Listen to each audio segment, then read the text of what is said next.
Hi, and welcome. Overachieving has gotten a bad rep over the years. This is because most people attach their worth to their achievement. They haven't built true self-worth. The more they achieve, the more unfulfilled they are. The cycle continues until it ends with burnout. In this episode, our conversation is about how to achieve, even overachieve, while building true self-worth. Let's get started. We live in a society that is goal-oriented and result-focused. This is a reflection of our masculine energy.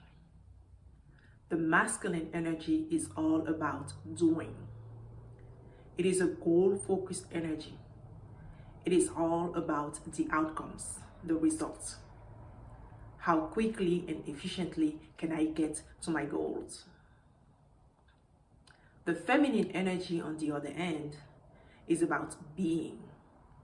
It is about finding joy in the journey in reaching my goals.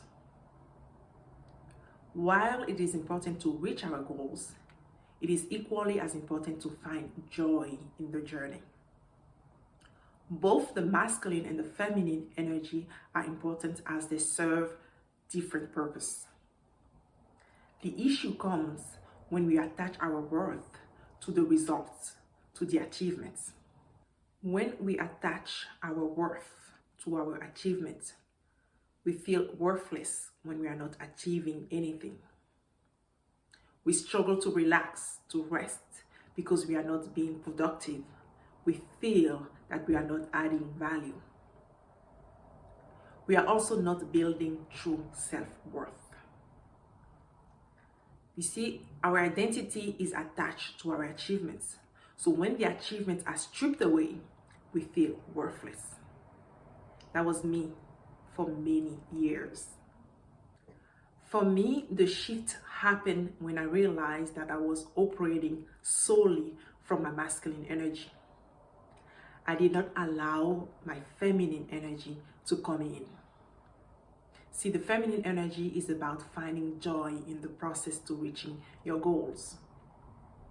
So for instance, when I was leading projects, my focus was no longer how quickly and efficiently can I complete these projects.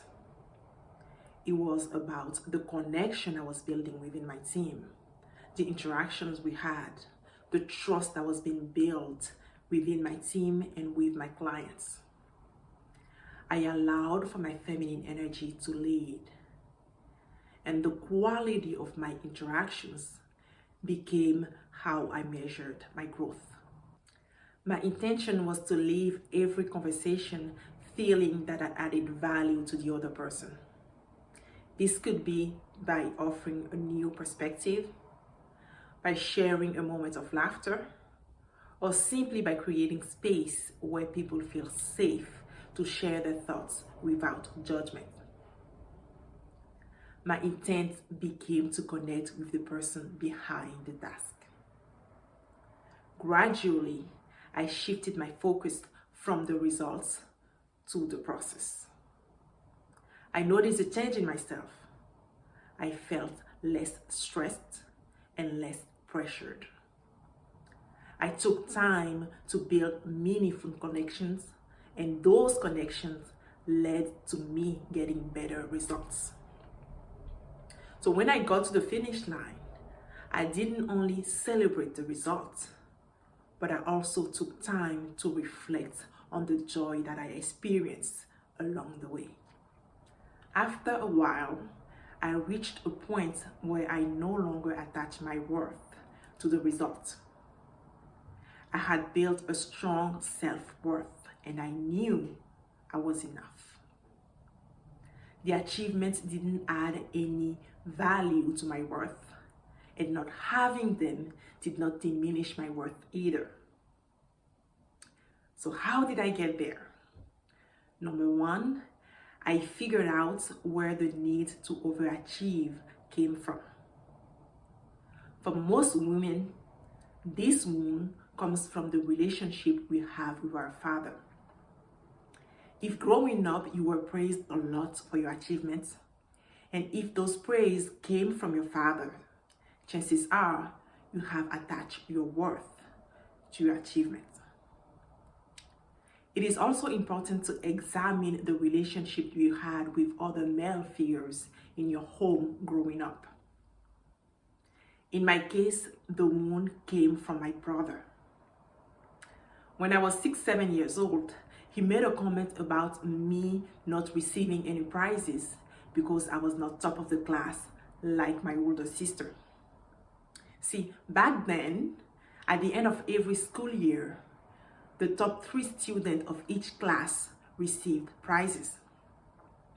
So when he made that comment, in that moment, I decided that moving forward, I would be in the top 3 of my class. The following year, I was number 2. The year after that, I was number 1, and I kept that moving forward. Outperforming everyone in my class made me feel seen, made me feel validated.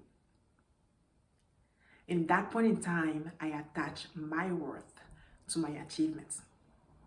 Once I figured out the origin, the healing work was now to show my inner child that she no longer needs to outperform to be seen, to be validated, to be loved. This is where step number 2 comes in. Give yourself unconditional love. As overachiever, we tend to give ourselves love only when we achieve something. Because in those moments, we feel that we are worthy of love. The key is to show yourself, to give yourself love, even when you are not achieving anything. By doing this, you are letting yourself know that you are worthy of love, and you are slowly detaching yourself, your identity, your worth from your achievements. The third step is about self-care. I took time to get to know who I am and to decide the woman I wanted to become. I defined my core values. I scanned every relationship and decided to let go of the ones that were no longer serving me. I had a clear vision of the woman I wanted to become, and I decided to live in alignment with that vision. Simple as that. I was able to do that because I invest into self-care. The final step is changing how I measured success. This is where you bring the feminine energy in. My measure of success became the quality of my life. Am I building meaningful relationships with people who matter to me? Am I creating space where people feel safe to be the true, authentic self? Am I allowing myself to be my true, authentic self? To help me with that, I created a victory diary. So every interaction where I felt that a true, authentic connection was built, I'll write it down in the diary.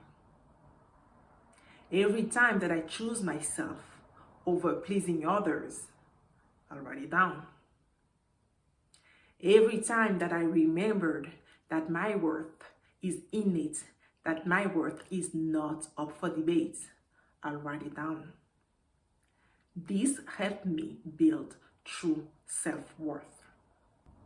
I am curious about astrology and the lunar cycle. So I would study the energy of each month, and I decided to start aligning my goals with the energy of the month. Some months are great for starting new projects. Others are great for closing chapters that are no longer aligned. This became my victory diary. It was created with the intention to help me grow and expand. I created a template that you can use to help you grow and expand. Each diary is tailored to the energy of the month. The victory diary for the month of May is now available. The link is in the description, and you can also find it in my bio. As we close this conversation, I would like for you to remember that both the feminine energy and the masculine energy are important in you reaching your goals. Leading with your feminine energy allows you to find joy in the process. Building self-worth helps you feel fulfilled no matter the result. You can continue achieving, overachieving, knowing that you are enough. The achievements are the icing on the cake. The process is the cake. Thanks for watching.